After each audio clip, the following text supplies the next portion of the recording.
Penn State or, whatever it is. Now you can actually say, okay, this is what I studied, and here is evidence of me implementing that, in the field. So I think without further ado, I'm going to go ahead and try and share my screen here. Just to confirm, can you guys see my screen okay? Yeah. Okay, great. So what we're looking at here is the profile of a user named Maxwell. Not super important. I believe that everyone here is familiar with Edthena and the layout of the platform. So I'll get right into the portfolios feature. While I'm going, if anyone has any questions or anything like that, feel free to stop me. So anyway, to access portfolios, I'm going to click on my menu and then click on the portfolio tab here. This takes me right into the video portfolio modal. Maxwell has already started creating a video portfolio, but all that entailed was just clicking, start portfolio there. And you'll notice that there are 3 parts of creating a portfolio. It's pretty straightforward. The first is just adding some information about yourself. We automatically pull in a profile picture from your profile picture that you've already set up for your Edthena account. So I'll have that there for you. Create your display name, and then you can enter in some data about yourself. So here we can say things like Penn State University, degree of study, I'm going to say Ag Ed, 2017, and then years of experience, classes taught.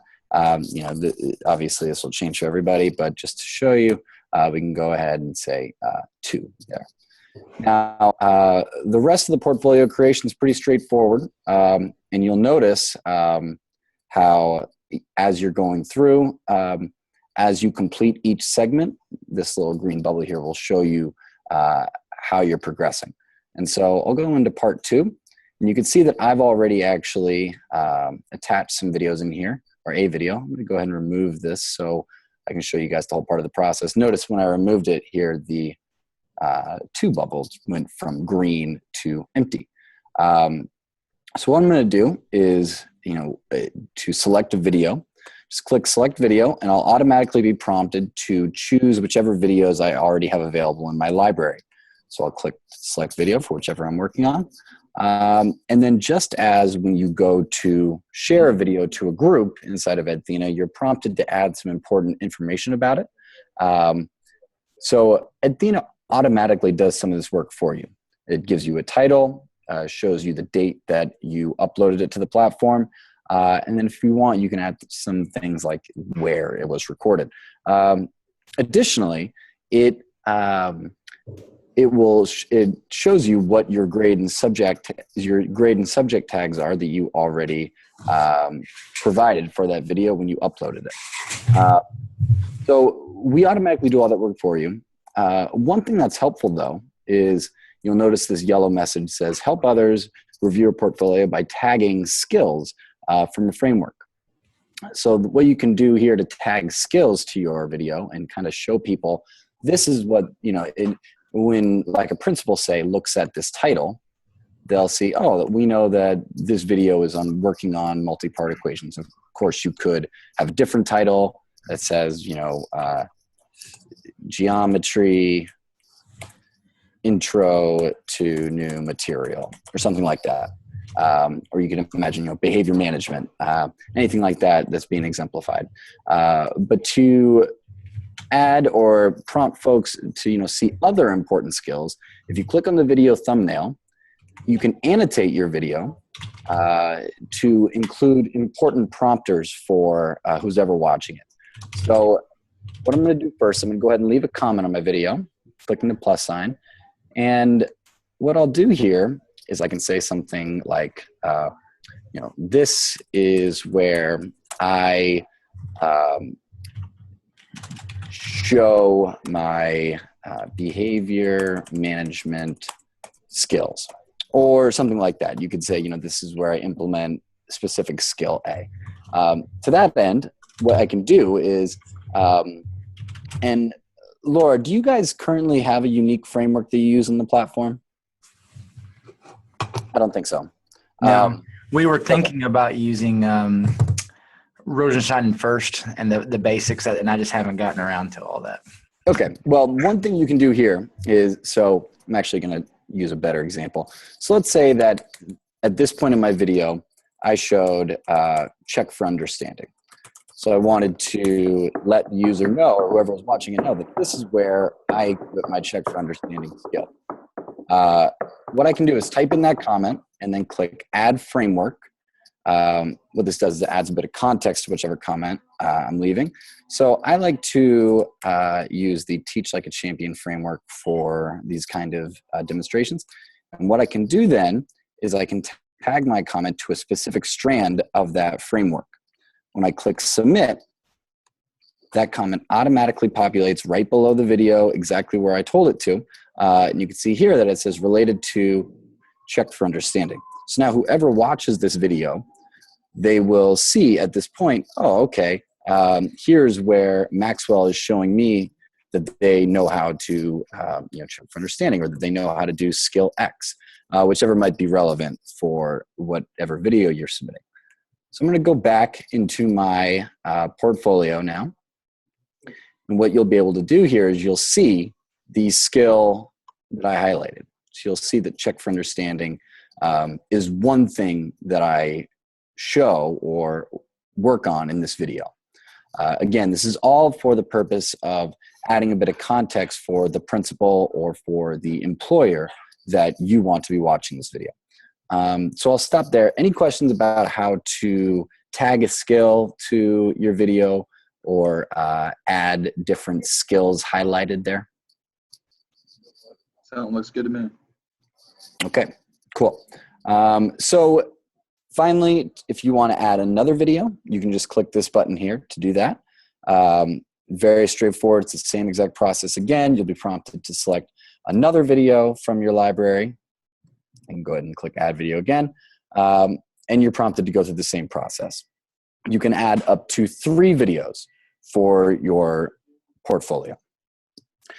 Also, you'll notice that my green bubble there is now all the way green, showing me that I have satisfied all the components for this part of my portfolio.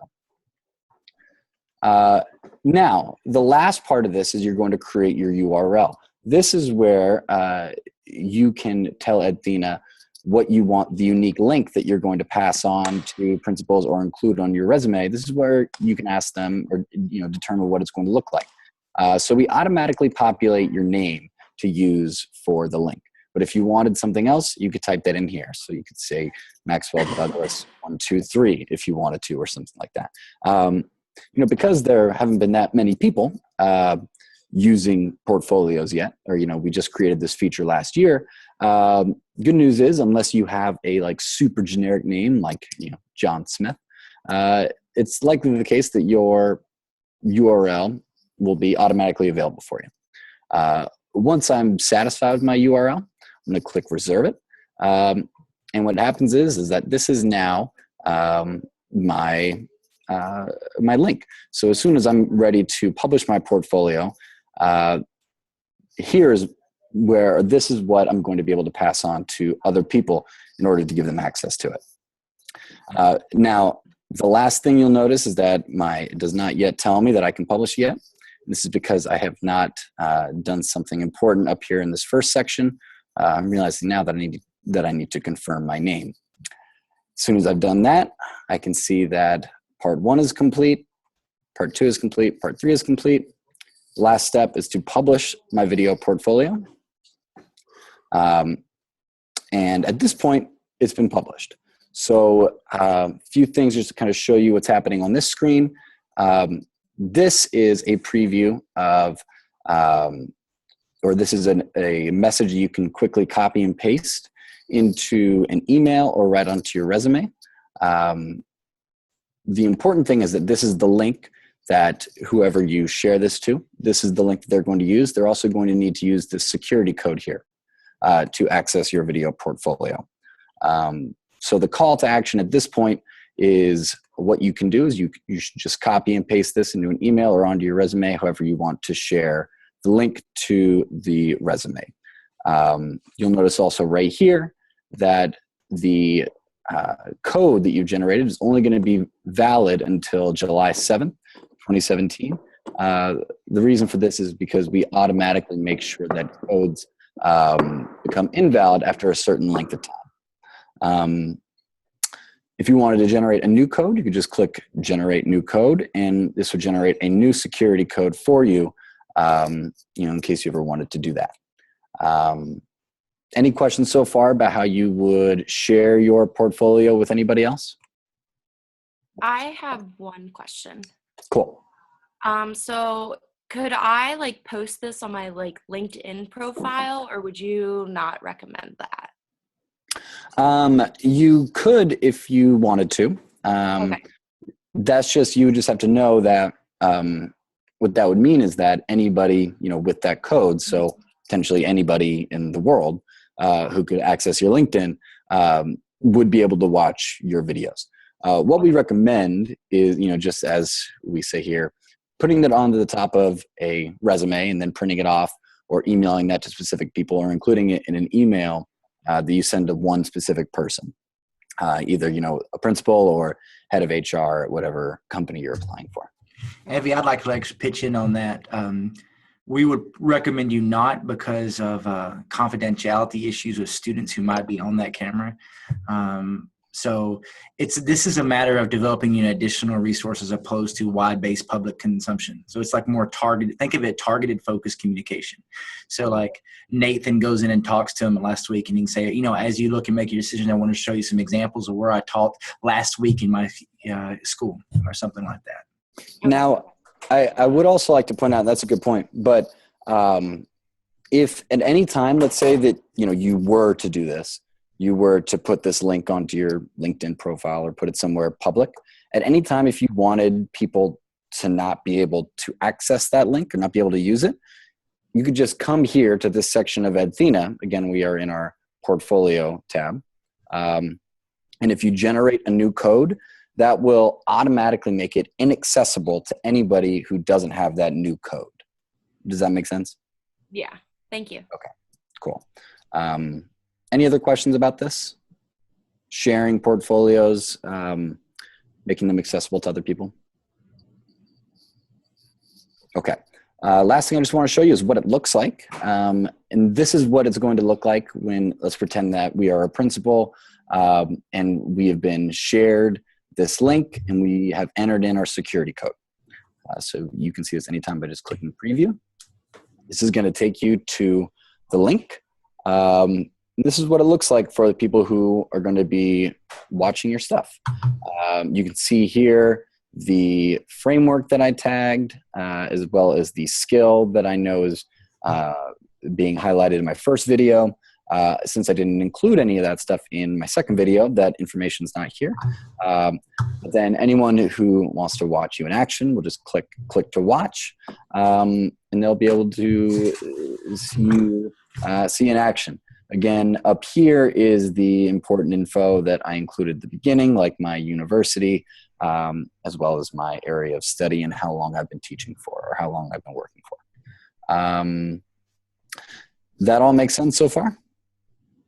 And then they can see your video, but they can't do any of the, they can't write notes or strengths or comments in that, right? That's right. That's right. So they can just click to watch the video, and that's all they can do is see you teaching, see you working, but they can't interact with the video the same way that you normally do inside of your groups. Okay. Mm-hmm. Yep. And so that's pretty much it. Thinking now the important parts, just going to head back to Edthena. The other important things, I just want to make sure I don't leave anything out. Now I can navigate away from this area of my profile. And when I come back to it, you'll see that what I see is, the finished sort of video portfolio information. So you see, your link and all that other stuff. If I wanted to edit my portfolio, I could just click edit portfolio here, and it would take me back to that modal where we were at before. And then another thing that is a cool feature is that we automatically tell you how many people have looked at your portfolio over the last couple of weeks, or, in whatever period of time. And so right now, obviously nobody's looked at my portfolio, but this is a good way to track. Let's say if you send your, code and your link to a principal in an email, this would be a good way to assess whether or not, they've looked at it. Similar to other kind of sort of, knowing if people watch your YouTube video or something like that. But anyway, that is video portfolios.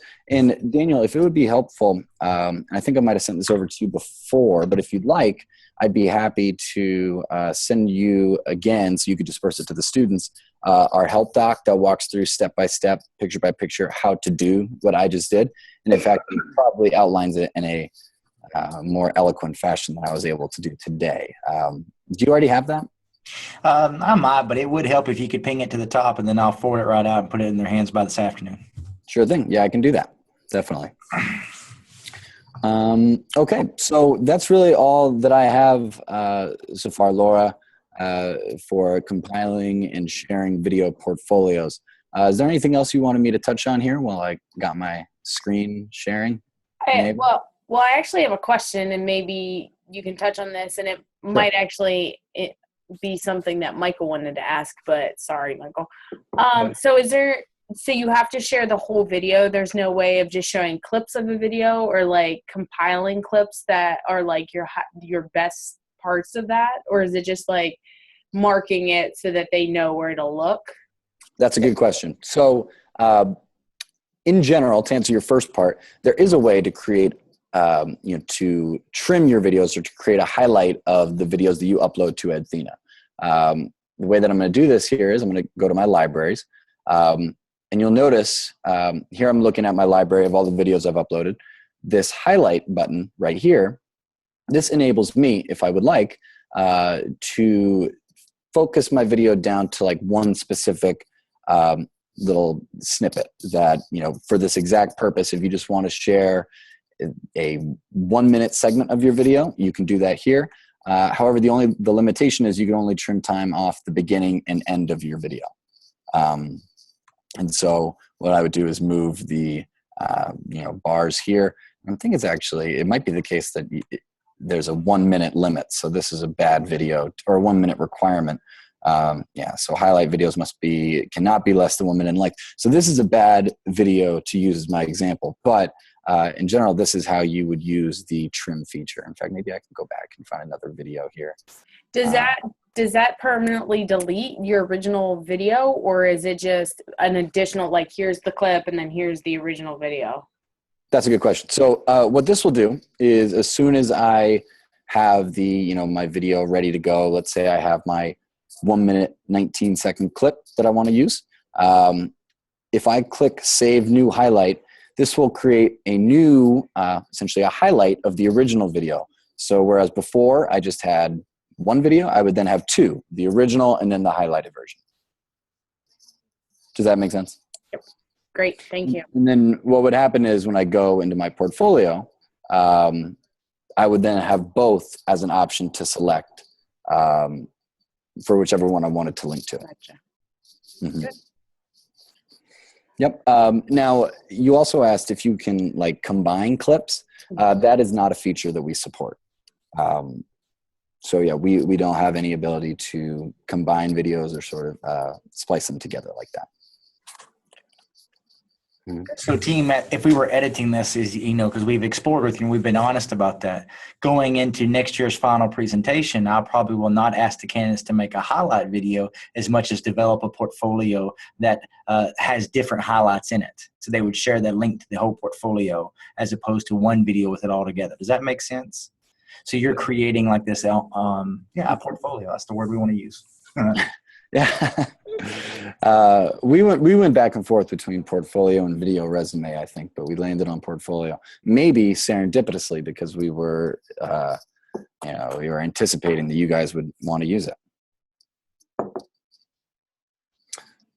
But anyway, so that's all that I have on my end. Any other questions, thoughts here? Anybody? I have a couple questions. Okay. As far as, and I know this is a new feature, but like how long should it be? You showed us short clips that you had posted on Maxwell's, and we're kind of like recording, or I guess we will be recording like full classes, like 45 minutes. And I don't think that an administrator necessarily wants to sit there, or somebody who's hiring us would want to sit there and watch through that. But at the same time, like, is there like a good practice as far as how long they should be? So That's that a they good question. understand, okay, like the context, and this is not just like 50 seconds of a 40-minute lesson that went well. Right. What we find and what our partners report is that, obviously it depends on what your purposes are. If you're sharing with your instructor a video of, your ability to execute an entire lesson from beginning to end, you would need to show, a 45-minute video of your lesson. However, if you are sharing your portfolio with a potential principal, what I would probably recommend is focusing on one specific thing. So rather than a whole lesson, you could, use one video of your portfolio that focuses on, okay, this is my ability to, have a good hook, right? Or like, this is my ability to hook the students in and create interest and investment in my lesson. So this is a 3-minute clip of me introducing my lesson. Then your second video could be, okay, this is a 5-minute video of me facilitating small group work. Or, this is a video of me executing a behavior management lesson or something like that. And so it varies, but probably in that, 3 to 5, maybe 10-minute range, focusing on specific aspects of your practice. Gotcha. Mm-hmm. Yep. Any other questions? You think it would be weird if it was staged a little bit? Like if we wanted like highlights, instead of, because like in my mind, I'm thinking of like having like it's set up like on the side of the class or in the front of the class. And it just seems like so detached once like you're watching it, and I'm like helping a student like in the back. But at the same time, I don't necessarily want like my cooperating teacher like running around with like the mini iPad, like putting it in like students' faces, so. Well, I think there are different ways that, different best practices for recording quality video. I think, if you look at this through the lens of who will probably be watching it, prospective principal, prospective employer, what they want to see, I think, are your abilities as a teacher. So however you can convey that to them, I think probably that would be best done with if you're going to be moving around the classroom a lot, that would probably be best if you had somebody filming you. However, if it was just you, let's say doing small group work with like, a little table, then if you could situate the camera to the sides, whereas you could capture you and the students, that would be good. I think it depends on the situation. I think so far as it being staged, I think if the video seems fake or the student behavior seems staged, that's probably not good. But I'm not sure if that's what you meant. Yeah. Does that answer your question? Yeah. Okay. Are you John, by the way? No, that's I'm Michael. Oh, okay. Gotcha. I just saw a message from John here in the group where he said they have football in Arizona. Yes, that would be me. He's ashamed to show his face. Yes, something like that. But Penn State football, I've heard of that, but never anything in Arizona. So. Yeah. I think in Arizona, I think we call it soccer in the rest of the country. Oh, I see. Yeah, no, Pac-12, we've been struggling these days. Hey, but it's baseball season almost. We're pretty good at baseball in Arizona, that's for sure. I had a question kind of going off of Michael's. Yep. He talked about how it was kind of a struggle moving around in the classroom to be able to capture everything. Mm-hmm. And I know there's been a lot of research or experimentation with 360-degree cameras. Mm-hmm. I didn't know if that was something that you guys had ever looked into, or what your thoughts were on that. I don't know if that would help at all, or. I mean, if I don't personally have much experience with using those cameras, but I can tell you one, that Edfina is device agnostic, we say, which means that you can use any sort of device to record your video. Whatever you use to record it, you'll be able to get it online. And so if you have the access to a 360-degree camera, I'd say, go for it. Don't worry about the compatibility. You'll be able to get that video online. I think that would obviously probably result in some high-quality video. So I'd suggest using that. We don't provide that kind of hardware. So that's not one thing we've looked into as a company, but we've definitely made sure that we are compatible on the software side to get your videos online. Does that answer your question at all? Yeah. Okay. When your principal or whoever was revising it, when they need like the 3D glasses and everything? I don't know that much about that technology. To be honest. I can share on that. No, they would not, because it would, if you were to go right now, Michael, to 360 video on YouTube, and you have to use your mouse to drag it around, so you don't have to wear the goggles. It'd be that kind of user interface. Yeah. Or you're using it to drag to see what perspective you want. Gotcha. Mm-hmm. That would be kind of cool because it'd be like you were actually in the class, like a student almost, like in a classroom. Oh, my neighbor's coming over. Uh-oh. That would be really cool. We could, if anybody's interested in that, I think we had the funds. We're going to be purchasing one for the center. And so a 360 video. I don't know exactly how. I would be glad to explore that space with you. Please do keep me posted on how that goes. I would love to see a 360 video of you guys do ultimately capture that kind of footage and get it online. It seems like a really cool way to see teachers in action and to learn from each other, because you could get the student experience sort of fully immersive, as I think Michael mentioned. Okay, so I'm not sure if we're over time. I think Laura had me booked for close to an hour. But any other questions here that I can help with while you guys got me online, even not related to portfolios, but just EdThena related? I have a question. I'm wondering about issue that I've had using EdThena, and this may be out of your area of expertise. I can't ever get a good quality video, and I'm wanting to start recording some more of my lessons now, and I can't.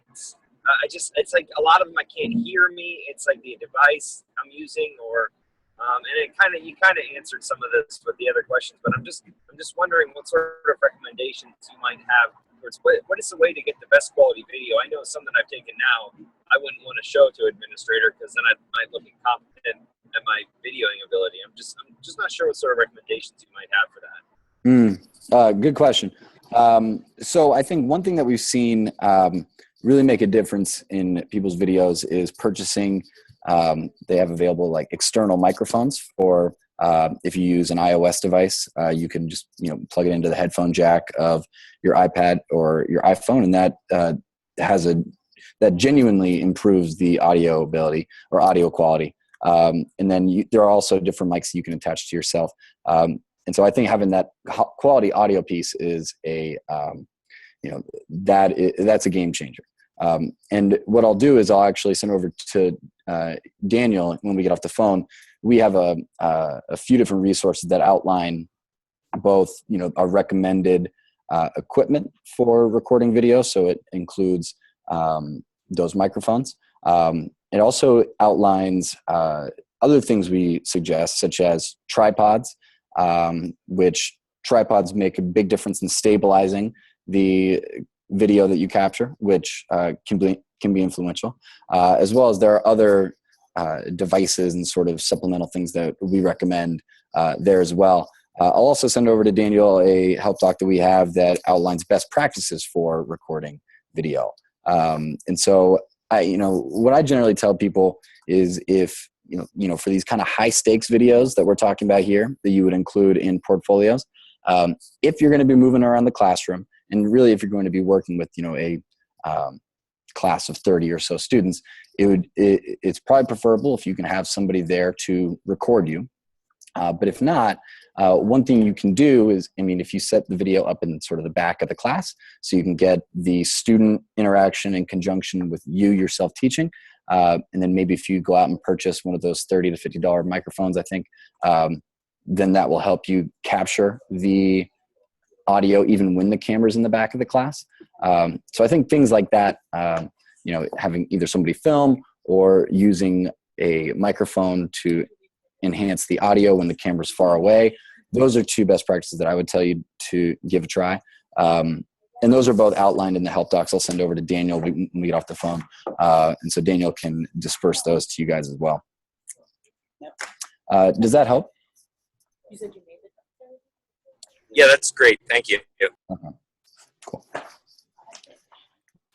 So this is an exciting time for our student teachers. I mean, they're obviously in the process of applying for jobs. So student teachers, this is your time to maybe set yourself apart from some of your competitors by attaching a link to an ePortfolio. And we have Daniel with us right now for him to answer any last questions you may have. Your Athena, I'm not exactly sure, maybe Dr. Foster can talk to this point, but I'm not exactly sure how long your Athena account lasts beyond Penn State. So while you're a student and while you're applying and interviewing for jobs, now would be the time to do that. Well, that's actually a good question, and touch on that really quickly. All of you in the room right now are currently on, I believe, a license that's sort of a back end type deal that will expire on June 30 this year, I believe. And all that will happen on that date is you will no longer have the ability to upload additional videos. You will retain complete access to everything you've uploaded. You'll also retain access to the groups that you're a member of. So you'll be able to leave comments on other people's videos. You'll be able to interact with each other in that way. And probably most importantly for our conversation here, you'll have access to the videos that you've uploaded. We don't have any sort of automatic content deletion policy like that. So don't worry about your videos disappearing or anything. Good to know. Great information. Any last questions for Mr. Moore? Okay. Thank you so much. It was really helpful. It was very informative. Dr. Foster, do you have anything you'd like to share before Mr. Moore's free to go? No, I really appreciate you hopping on, Daniel, and even despite the fact that you're a Sun Devil, you're pretty clear, and I appreciate it. And we will forward those things on, and I look forward to working with you next year as we expand to 11 candidates in our next class. Awesome. Well, thank you guys, everybody, for the time today. Thank you, Laura, for helping set this up. And Dr. Foster, thank you. Yeah, I'll make sure to send those materials over when we get off the phone, when I leave here. And so you'll be able to send those out. And right before I leave, I'll just leave you guys with a little go Devils, go Sun Devils. None of us are going to bear down here. All right. I'm going to take off. Thanks, everybody. Thank you. Thank you. Bye-bye. All right. So good stuff. Good stuff being shared there. I really hope that you all look into that opportunity. We do spend some money in making that available to you all. And so you should maximize your, maximize that tool. Yeah, this is totally a challenge by choice thing. I mean, this year, as we explored it, trying to figure out the hiccups, it's all optional. And then, as you can see, like, I get jealous of my teacher education peers who get to see their candidates like every week. And so I'm going to continue to explore how we can provide more meaningful feedback and supervision and assistance for you as candidates when you're spread across the state. But right now, for you guys, it's all like, hey, do what you want, as you want, when you want. So challenge by choice. Like I said, I think it would separate you out as far as other candidates coming out of other universities. I'm sure they're using some sort of platform. So just think about that as you prepare your materials. Like, how do you want to set yourself apart? Good stuff. All right, so we're moving on. We have about 45 minutes left, and so we got some stuff to go through. The surveys. So honestly, this week was not very good. I had to follow up with quite a few of you to get them done. Just make sure that you're trying to complete them on Friday. But some good things. Teachers are still espousing they're really impressed with your professionalism, really glad with your commitment to your internship, arriving on time, dressing as a professional, taking care of situations that can be a little bit sticky with professionalism, taking constructive feedback in a very professional way. They all applaud you and give you thumbs up in those areas. Again, commitment, just showing you're committed to it, trying to take their feedback and trying to make changes, doing things outside of your comfort zone, being committed to the out of school hours, the FFA and the SAE. So a lot of good stuff said about that. And they all were really impressed with your improved confidence. So a lot of you have talked about this in your blogs, but a lot of them said it in their weekly survey too, saying like they've seen an increased confidence, which shows in the way that you manage your classrooms, manage your content, and manage your instruction. So good job, guys. Really proud of you. There's always room for improvement. There's always things that we can be working on. Some of the things that kind of seemed more prevalent than others, just student engagement. How are you engaging your students? Are they engaged? Are you keeping them on task? How are you keeping their attention the entire period? Something to think about. How are you utilizing variability? How are you tailoring those lesson plans? Take a look at those. See if the content meets the needs of the students. Is it too above their learning level? Is it too below? We talked about that zone of proximity at the last seminar. So think about that as you're preparing lessons and thinking about how are the students being engaged. Transitions is really big, something that can help you transition to, between activities. How are you posing questions? Are you using higher order questioning? So think about those transitions as you're planning. And something that we've always seen with student teachers is as you're writing your lesson plan, you're thinking like, oh, this is what I would say as I move into this, but you don't always say that because in the back of your head, you're like, oh, I'll remember to do that. But you guys are like at full loads now, right? So you guys have like 7, 8 preps. So make sure you're just putting in little notes, maybe a question, something to make you remember, oh, I was going to do this in your lesson plans. And make sure you're utilizing your lesson plans. Don't put all that hard work into them and then have them sitting on a desk somewhere. You make them to use them, so use them. And the last thing, something that we all work on as teachers, regardless of, how long we've been teaching, classroom management. Are you utilizing your posters? Making sure you understand the school policies so that you can enforce them. And just make sure that if you're having trouble with that, seek out advice from maybe a university supervisor, other faculty here at Penn State, other teachers. But always improving, always ways to improve. So good stuff. Questions on that?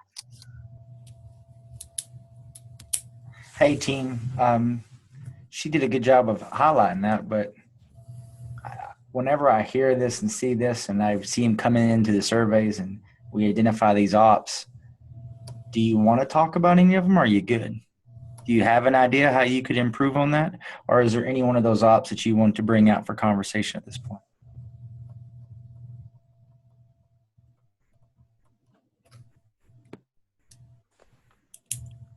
I mean, I personally feel pretty good about it.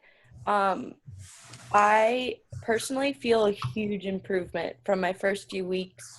And I definitely feel more confident in my teaching, and I know I can do this, and I'm in the groove of this. I got this hands down. So, and I'm striving to work on new things every week and every day.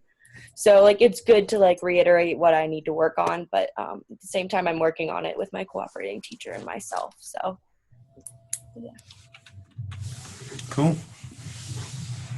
Well, we say it time and time again, but student teaching is a time for exploration and learning. What the heck was the point if you already knew it all? I mean, why would we go through all this if you were just ready to go and anybody could do it? They fall off the bed.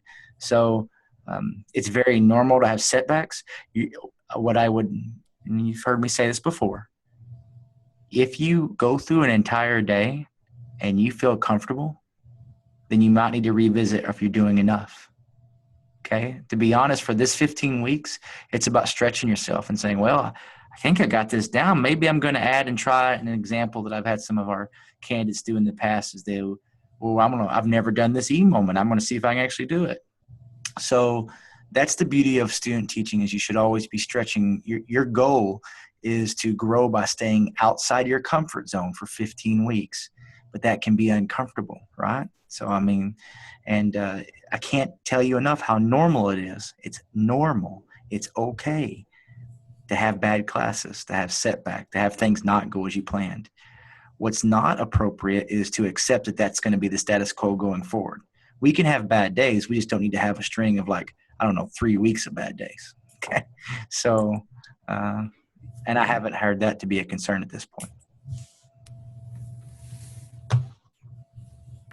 I had a question about student engagement, actually, and maybe this doesn't pertain to that. I don't know. But so I like all of my other classes are really good with engagement, but my first period class, like right in the morning, I just feel like they don't always like want to do stuff. Like they'll do whatever I tell them to do, but as far as like being excited about stuff, they just don't seem very excited. And I've talked to KP about it, and she thinks that everything's fine. So I don't really know. Like maybe it's just me that wants them to be more excited about plant science. But I don't know. Any thoughts or suggestions for very early morning class, getting them excited for that? Okay, team, let's share some best practices as a learning group. What are your best practices for that first period? How do you get them rolling? So I actually have the same problem, Miranda, with my greenhouse class. And I've tried many different things. I will like test them and I'll be like, you need to be in this corner if you think this is the right answer, this corner if this is the right answer. I've tried to take them over to the greenhouse. Today I tried to do a ribbon test and it was horrible. It was absolutely horrible. I had someone throw dirt at me.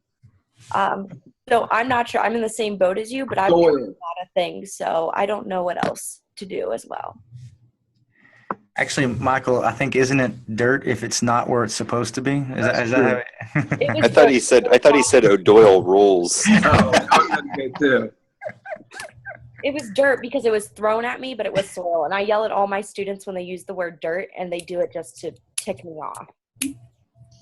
Yeah, they're like, my students are well behaved and they'll do whatever. Like I tell them to pick something up, they pick it up. I tell them to go this place, they do it. Like it's not that they won't do stuff in that first period class. It's just that they just don't seem excited. So I don't know if it's just a morning thing or if it's me. Miranda, I have a thought. Yeah. I don't think you have a problem. Like you're worried about like they are not going to be excited about every lesson. They are not going to be all hopped up every single lesson, especially not the first one in the morning. Like I have a girl who, I don't know, she like barely changes her facial expressions in the morning. That's how unengaged she seems, but she does all of her work and she does a good job. And when I ask her to complete an assignment, she does it. So give them, I say you're doing the right thing. You're giving them the tasks to do the work. And ultimately, as long as you're keeping the end in mind, which is for them to reach their learning objective for that lesson, as long as they're getting there and you're assessing that, there's no problem. Like they don't have to be fired up in the morning. Some of them aren't morning people. Yeah. They also took their exam the other week and some of them didn't do very well. So I just wonder if some of them are like mad at me. I don't know. I'm sure it's okay. And it's all in my head. I think that's what I keep thinking this whole time. A lot of my worries are just in my head, but I can think of half a dozen students that hate my guts right now. And as long as they learn, I don't even care anymore. That's good. That's good. Thank you. Okay. Anyone else want to bring up talk about any of these opportunities, share out maybe concerns, struggles with any of these agreements, disagreements? I have a topic of discussion maybe. Okay. So this happened, some of you know that this happened to me a while ago. I have students in a class and sometimes they get pulled out for other reasons, whether it is just small to go to the office or, my cooperating teacher may need them for something. And then when they come back to class, like they can't complete all their work or they can't complete a study guide and they do poorly on a test. I hear clicking. Does everybody hear clicking? Yes. I don't know what it is. Stop clicking, whoever's clicking. Matt Snyder. That's me. Snyder, what are you clicking? So anyways, so some students get pulled out of class and like they miss valuable class time. And I know these students then don't do well on tests. Like Miranda said, she had some that don't do well. But my personal opinion is like they earn that grade. So you shouldn't give them like extra participation points. And I had a situation where my cooperating teacher saw the grades and said, oh, this student needs a higher grade, and just added participation points to everyone. I just Hey, want to. Evie, I have a thought that might help you. Okay. So this has been happening to me too, and like a lot of students getting pulled out. I have a student who misses 2 periods a week because she's in biology remediation for the freaking Keystones. Like, the bottom line is the schools lose money if they don't do well on standardized tests, right? So our class, unless we're really hammering standardized test content like biology and whatever else, we're not really important. Like, we're the first ones to get the axe. And I have that, plus I have students that maybe are working on their Keystone degrees right now, or they're doing other stuff and they get pulled aside to work on something else. The thing that you have to do, or that I've been doing, and it's kind of working in our grading system, is they're excused. Like, I have two or three students who didn't write speeches. They just did something else. They're excused from that grade. So you're not making a fake grade up. You're not making something else up, but you're excusing them from that particular assignment. So that test that they missed, you just excuse them from that test, and you've come up with a different way to assess them. Maybe you have them write a short essay or something about what they did learn about that unit. That way it's on them. They write that essay, they give it to you, and then you can put a grade in. But you obviously can't grade them on the same thing that they missed. Thank you.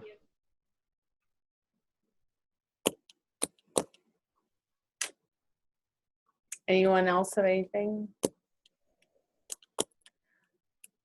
I think that being pulled out for Keystones and stuff is a little bit different, I think, than if they're being pulled out for other reasons. That, I mean, if it's school related, obviously for administratively they're being pulled out, like Keystone, or I'm not exactly sure, Evelyn, now what you said, why they're being pulled out.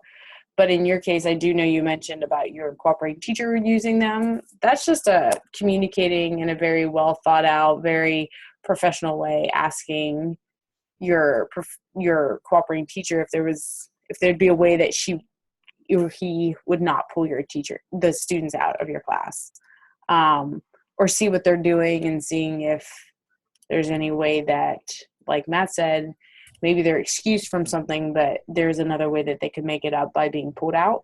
Does that make sense? Yeah, it does. Okay. All right. Any other comments, questions, concerns? Okay. I guess that kind of falls into this. I guess I could have moved on. Open call for any other questions, concerns, thoughts. We're going to be going over that email I sent about the second seminar, March 16th, 17th seminar. So be thinking if you have any questions about that. That's coming up. But we'll move on to some more lighthearted stuff right now. So first of all, before we go to the tweets of the week, I would just like to say that this cohort is not doing very well with tweeting. This is a grade, people. It's part of your communication grade, like for this class 495. Like, you get points for that at the end of the semester. So make sure you are tweeting. I had very few to choose from to get the tweets of the week. However, Michael's I actually laughed out loud when I read Michael's, so I gave him that. I thought he had the best tweet of the week. I thought it was kind of funny. You're not going insane. I just think you're becoming I think I am going insane. I definitely think you're weird. And I picked Kayla because I thought it represented showing that the ag teacher is about you support your entire school, and your students are in a lot of other things outside of ag, and going and watching them and being a part of that is just as important as the things that they do in your program. So I like that picture. So Also, the Tyrone dodgeball team, FFA dodgeball team, winning third in regionals, didn't make the cut. Not cool. Sorry. Say. You mean the team that I was able to be a part of? Yeah, add a GIF. Let's do it. Let's do it. Make it. But you lost. Like, you were third. Yeah, but we got a trophy. Did you see the trophy? And the other teams were juicing. It was bogus. Juicing, huh? PEDs in dodgeball. So, Matt, you're the only one with a beard playing dodgeball that day. Not true. At least one of my students had a beard too. Well, Were just you leave allowed high to play school because you alone. were the student teacher? Like, wasn't that kind of breaking the rules anyway? It was an unsanctioned event, and Hey, we had if to you bring the dodge a heavy wrench, guns. you dodge a ball. Okay. Yeah, we're having a volleyball tournament, and I'm definitely playing in the volleyball tournament with them. So Ringer. come join. Anyone can come. So, a couple of things on that. Like, I appreciate Dr. Ross saying something. I hope that y'all know that we try to develop a Twitter culture throughout the program. We've done that over a course of dang near. I was looking the other day. It's like 7-8 years. I hope that you understand why. This is like the only point. She's right. We actually do have a grade. This is the only class in time where I say, yes, you need to send one tweet out and you need to respond to a tweet per person. That's the expectation.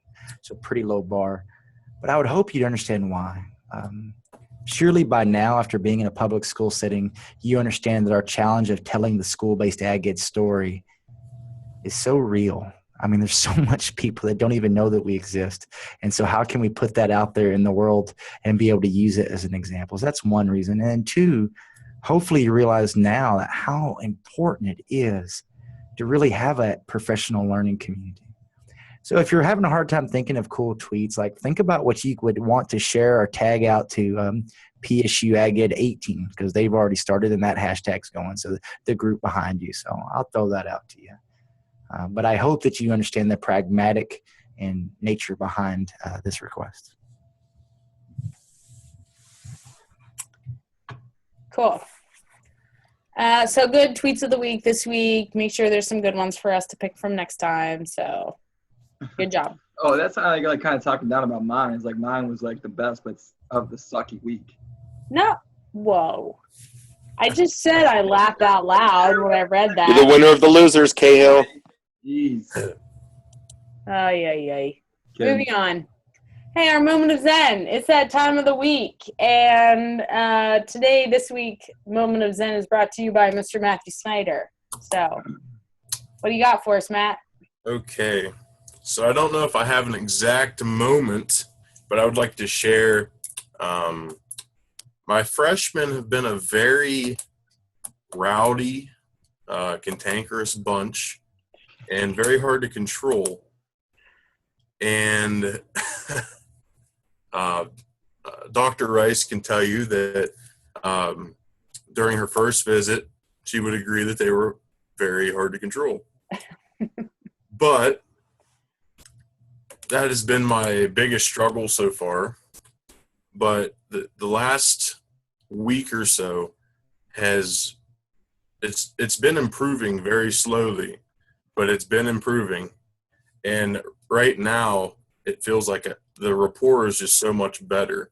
They're still a little bit, they're freshmen, they're still a little bit goofy, but they're a lot better, and we get a lot more done in class. They're behaving a lot better, and they're interested in what we're learning, and it's just changed drastically. So that's my weeks of Zen. Yay. Snyder, Good what'd job. you do? What? Like, what was your strategy? How did you start to turn them around? Well, discipline was a big thing, and consistent discipline. He beat him. Like, yeah, what does that mean? I have a big club in the shop. No, like when we were doing public speaking, they were unruly, they were given so much time to write their speeches. And, we got to the end and no one, like a lot of them had nothing done, which a lot of them had it done. A lot of them made time their first time, but there was a lot of waste time and misbehavior in class. So it's convenient that my freshman class is right before lunch. So the ones that misbehaved would stay for like 5-10 minutes before lunch. And they really hate that. So that helped a little bit there. And then there was a little bit of a cursing problem. And this week we started taking care of that. Now I have them scrubbing my sink in the shop here.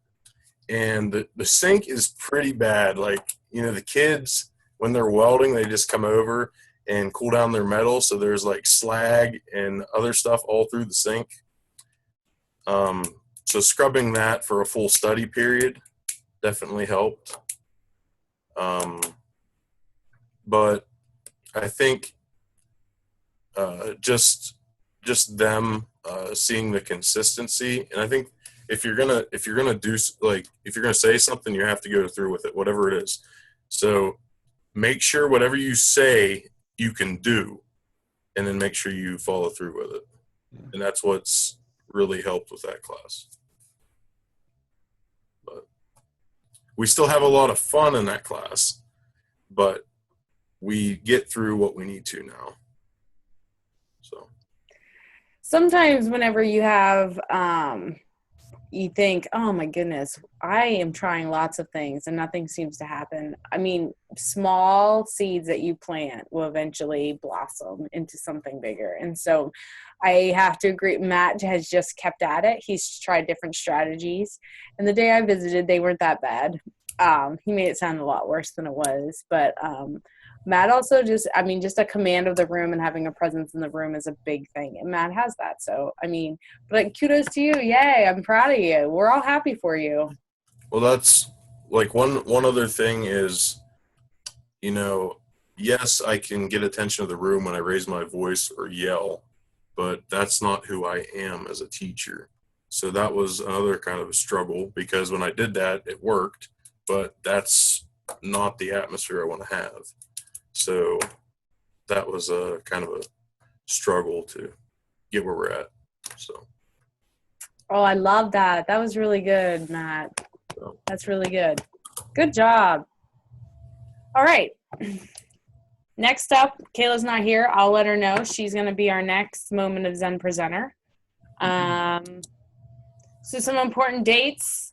Those are basically the big dates that you have up until you're done student teaching, the week before you come back or 2 weeks before you come back. I'm finalizing some dates for your post-internship, or not finalizing dates, finalizing some of the schedule. So that's going to be coming out here very, very soon. I know Mr. Ryder emailed me today and was interested in going to the inclusion workshop that's offered on April 29th. You probably saw that. You guys are actually going to be there. That's part of the post-internship, so you don't need to RSVP to me or anything. You're going to be there. So, but these are the dates you need to know for now. We do, your midterm evaluations are coming up. I know we've seen some of those across emails, that type of thing. If you have any questions, make sure you reach out to your university supervisor. Make sure if you haven't registered for the TLT symposium, get on the wait list. I know Dr. Foster sent that out. If you try to get on the wait list, I don't know if you have or not, maybe you think it's a lost cause, you should get on the wait list, because I got on the wait list and I already got a spot. So he was right. People always drop out. PWE meetings are coming up. Those are important. Make sure you get to your region. I'll be doing some mentoring workshops beforehand, so if you want to come a little early and hang out with me, you can. I will also share a team on that TLT thing. Like, I've done enough work for them this year. Like, I will get you in the room. So you just got to talk to me and you can walk in with me. Well, I'll make that happen if there was 20 of you, I couldn't say that, but for the 7 of you, I'll make that happen if that's an interest. Also, remember that the spring dinner meetings, which I sent out that email I have attached you guys, that counts as one of your center sponsored professional development activities that you're required to attend. There's 3 different dates for those, so make sure you try and go to one. It counts for, like I said, a grade, but it's also a really great way to get resources, to talk to other new and beginning teachers, to collaborate, to seek advice. And it's also it's a meal on the center, so come on out, have some good fun with us, and we'll be on the lookout for those. But those are important dates. Any questions on those dates?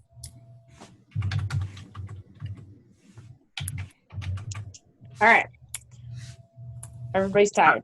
I have a question about, do we have to write a blog on that professional development thing? I believe you do. Yes. Yes. So you get to pick and select one, and you got to capture it in reflection. Because that's really, and y'all always know me, I'm always going back to the why. That's the one evidence you can point to. as opposed to making, like a lot of fellow teacher education programs, they'll make you write a Word document, make you write a paper and submit it. We're trying to have some more meaning to it because that adds to your online portfolio, which is what your blog becomes. Hey, y'all got to tell me, if you get randomly connected or contacted by any school district, let me know. I'm always curious about that because, I mean, we did mail out and we have been, I think, not to geek out too far, but that blog post that announced your student showcase has nearly 600 page views so far. So it's one of our most popular ones. So I'm always curious if they actually take the next step to click on it or to look at your email and to contact you and say, hey, we'd really like to have you apply for our job. Cool. Teacher thought of the week, the only thing in your control is effort. That's all and that's everything. Kind of like I said before, putting forth a lot of effort. You'll see probably small increases of improvement or small changes here and there, but those small changes make big things. So we know that you're putting forth that effort to be good and to be committed and be effective. So just keep doing it. We're proud of you. So that's that. I didn't realize Mark Cuban said it until just now. So if you know Mark Cuban, there you go. So coming up in March 17th, like what, 2 weeks away? Oh, no, a week and a half away. We have a lot going on March 16th and 17th. The 16th, we're going to do our third installment of the inclusion seminar series that we developed. We'll be having Dr. Chris Elliott and Mr. Caleb Wright joining us to present on April 16th. I didn't put the date on there, and I should have for you. But we're going to be starting about 6 p.m. in Ferguson 103. We will be providing dinner that night, so you just need to make sure you get here by 6. We want to keep it so it's not going to late into the night. We'll probably be wrapping up, I believe, around 8-ish. Correct me if I'm wrong, Dr. Foster. You're wrong. 9 o'clock. 9 o'clock. Thank you. So dinner will be provided. It's about a 3-hour. I have a problem with that. Explain.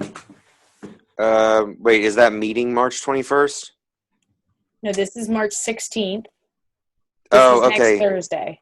I have an LAC meeting on March 21st. I misunderstood. I thought you were talking about something else. I'm allowed to miss a meeting, right? So I can miss that March 21st one. Yes, Matt. You get one free pass. And so, yay, Matt just told us he's taking March 21st, the 4th of 6 meetings, as his free pass. Okay. That's bogus. Okay, so I'm talking about the second professional development student teacher seminar that's taking place next Thursday and Friday. Thursday evening, 6 to 9.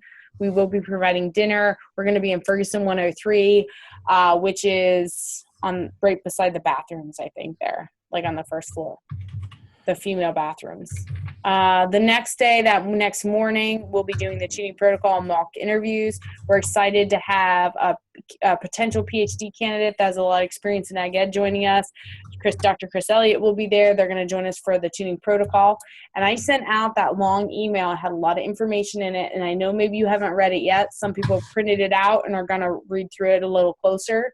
But you need to be identifying a lesson that you have taught that you think didn't go so well, that kind of flopped, and that you want to, but you really like the content, or you really thought it was going to be great and it didn't quite go as planned, and you're going to bring it, and we're going to go through an activity, and you're going to get feedback on maybe here's how you can make it better. But it's not about just bringing the lesson plan and talking about it. You got to bring the lesson plan. You got to bring student materials that maybe they did that didn't turn out the way you wanted them to. You need to bring any supplementing materials that you have that you can share to show how it was a flop. So in the past, people have brought worksheets that were to be completed and directions weren't followed, or they said directions verbally and this is what we got, but this is not what I wanted. Other people have brought video. You don't have to do video. It's just something that they had on hand that particular time. So think through maybe a lesson that you've already conducted. It has to be a lesson you've already conducted, that it's flopped and you had high hopes for it, but it flopped, and bring anything that you have that's evidence of it flopping. And then you'll be able to get feedback from some of these experts as well as your peers on how you could revamp it, revise it to redo it. I have a question. So pertaining to that, So one of my lessons that flopped was one of my intro classes. We're doing like a plant science experiment. Can I just take a picture of my student's experiment rather than taking it? Yeah, great point. So people have brought, like, when there's like big projects or something that they can't actually physically bring with them, they've brought in pictures. Yes. They have brought pictures. Yes.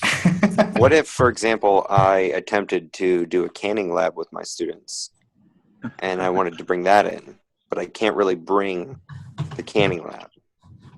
So you need to bring, other than the actual procedure flopping you did it, it flopped, and you want to revamp that lesson plan is what you're telling me, right? Matt? Yeah. Sorry, can you hear me? Okay. Yeah. Sorry, it's annoying. I'm like trouble like I'm on my phone, like unmuting myself and everything.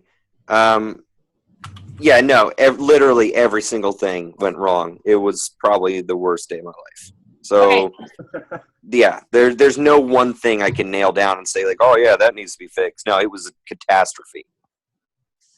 Okay, so if you don't have any evidence, like you don't have any pictures, you don't have anything, basically what you would be bringing with you is your lesson plan, and then you would be describing without, like, it basically be describing to your panel of people how the lesson went. And it's not about saying like, well, I think this happened because of that. It would just be basically talking through like, here's what I had planned and this is how it went. And it's just providing context. And that's the first part of the tuning protocol, is the teacher providing context for the lesson. Here's what it was, here's what we were supposed to do, but here's how it failed. And then people are allowed to ask you questions and you give responses to those questions. And then there's like a part of like feedback and then reflection, and then you kind of see how you can improve the lesson then. So if you don't have any evidence, if there's no student worksheets, there's no pictures, there's nothing but you and the lesson plan, that's fine. It's just the panel is relying on you to give them a good recap of like what happened. Does that make sense? I have a question. Sure. So hearing Matt's story, so he did a canning lab. I did one in my class, and it wasn't like an actual canning lab, but it was pretty similar to that, and it worked pretty well for the most part.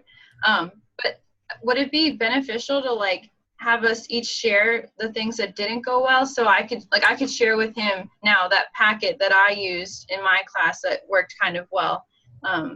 I don't know. Maybe that's something to think about for next year or this year. I don't know. Maybe I don't know. Well, no, that kind of takes away from like the actual tuning protocol and like the whole, but I will tell you this, and this is something that'll come out of that, is like people will say, oh, I did a lab, I have the lesson plan, I can share it with you, or I did something similar and here's my take on it. Do you know, like that's something you can bring as value to the tuning protocol activity. Does that make sense? Mm-hmm. Okay. That's a great idea. It's more about like in the moment feedback and like questioning and that type of thing. So if you were doing it outside, then that would like defeat the purpose of the tuning protocol. Mm-hmm. Does that make sense? Yeah, that's something we could like follow up with afterwards, I guess. I say that makes sense a lot. Mm-hmm. Okay. Good stuff. So does everyone understand tuning protocol, what is being expected of you? That's material you bring with you. You do not have to provide that to me beforehand. That's all stuff you need to bring that day. Okay. In the afternoon, we will be conducting mock interviews. You have been shared a Google Drive link that shows you the rotation schedule, and it also has individual schedules listed. You might have to scroll to find your individual schedule, but you will see when you are interviewed and when you're being an observer. That was all spelled out in that email. So I want you to take a really close look at that email and read it carefully to understand the process of how the afternoon's going to work, because you're going to be interviewed as well as and you're going to be observing your peer that's being interviewed at some point, and you're going to be providing feedback. So make sure you read through that, and because it's explained in there really well. But the big thing that I want you to know and to make sure you're prepared is that you need to apply for these fictitious jobs. And the job descriptions have both been uploaded in their respective folders, and you need to be creating cover letters for both of those positions, as well as and then uploading your cover letter and resume to those respective folders. Does everyone understand that? Yeah. Okay. There's 3 positions, 2 school-based ag ed, 1 that's extension. And we have volunteers coming in. You'll be actually interviewing with superintendents and an actual extension educator who does hiring. So I want y'all to make sure you know that as we look out for you, this is meant to be a mock interview. So literally, I've had schools ask me that have open positions if they could participate, and I tell them no. Because if they have an open position and they're interviewing you, that's really not a mock anymore, is it? That becomes real. And so you need to know that we look out for you to be a safe space to experiment as you go through it in this coaching and development process.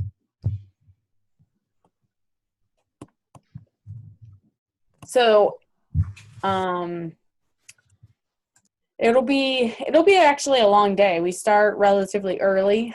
And we go until 5 or after. So make sure that you bring all your materials. Make sure you bring a hard copy of your cover letters and your resume in case something would happen. And it's a really great day. It's a lot of good stuff. So I will take any questions you have, but if you read that email, it's all in there. I just wanted to make sure I touched on those big points.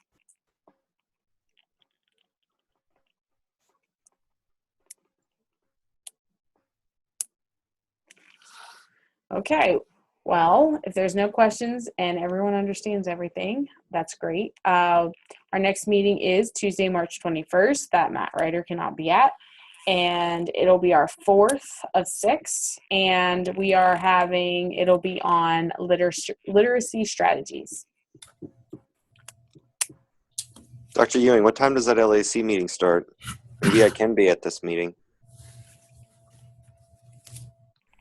Oh, I believe it's 7 o'clock because that's the night of a collegiate FFA meeting. I still need to talk to you and Miss Hoy about that. Listen. So the reason the last one didn't go down is because no one wanted to show up. So I'm putting a lot of pressure on you to make sure you get there. Wait a second. I was at the last one in the fall, which I don't remember you being there, but I believe you knew you were student teaching at Tyrone. I think you probably know why I wasn't able to be there. Okay, hold on a second. I think we're going to take this conversation offline. So I'm assuming an LAC is a local advisory council. Is that correct? Sure. Yep. Good. All right. Any other questions? Thanks, Matt. Please make sure you email me if you have any questions about the tuning protocol or the mock interview materials. It looks daunting. I know it sounds like a lot, but once you start doing it, it's not as difficult. But just keep in mind, this is helping you become a better teacher. We're really proud of you, and we're here for you if you need anything. Second round of supervision visits, I think, have started, so good luck on all that.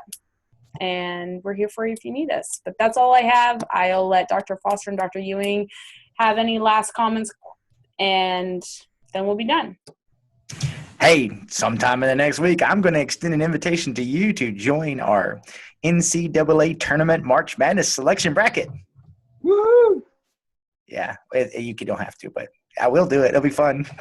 And so, peace and grease, folks. Later. Now, I'm just excited to hear everything that's happening, and it's always fun. I will point out my comments here on the right-hand side, and I appreciated a few of you smirking at that, even though I know you were still listening to the other presenters. So, yeah, keep doing I laughed good really things. hard. Yeah, I appreciate that. I saw it in your face. So I just appreciate you working hard and doing good things for your students, and I love hearing comments from teachers. I will be at SLLC Sunday afternoon with a lot of my colleagues, as well as I'll be back down Monday morning. So looking forward to seeing, who all is going to be there. I'll be looking for you. Me. Okay, Laura, I knew you were going to be there, Dr. Wright. Okay, I see Evie. I saw Miranda. Who else? Anybody else? Michael, I think we talked. Aren't you going to be there? I zoned out. I didn't even hear. I wasn't listening to what you're saying. Hey, nothing wrong with that. Don't worry. When I entered your grade, I zoned out for student teaching. So I'll be there. I'll be there tomorrow. We'll call it even, my friend. Matt's iPhone. I can't see your head shaking. Are you going to be there, man? I'm not going to be there. We have strawberries getting delivered on the 14th, and Yeah. I have to teach. So Oh, come on. Excuses. All right. Well, looking forward to seeing you down there. Anybody that's going to be there. And, Oh, SLLC, I'll be there. oh, hey, Michael's back online. Glad to I actually take my practice on Monday, so I'll be gone for like an afternoon or so. But Okay. Well, it's in Harrisburg. we'll see you, my friend. We'll see you there. No, good stuff. Bye now. All right, guys, you guys are rock stars. We're proud of you. Keep doing good things. And if you need us, reach out to us. We're here for you. Yay. Good job.